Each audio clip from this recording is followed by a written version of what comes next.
Алекс тук свърши кухнята и сега отива към моя компютър да чисти.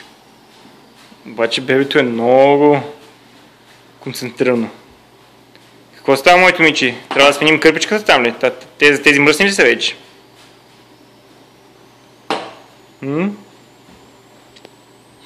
Какво става? Не, нищо става. Мина само.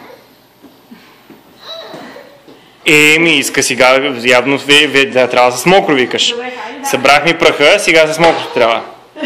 Точно така. И аз с двете наведнъж можеш да чистиш? Да се развъртиш тука? Какво прави мама? Мама е много добра, се подготвяме за партия тук. С колегите ще идват вкъщи. Да е много народ.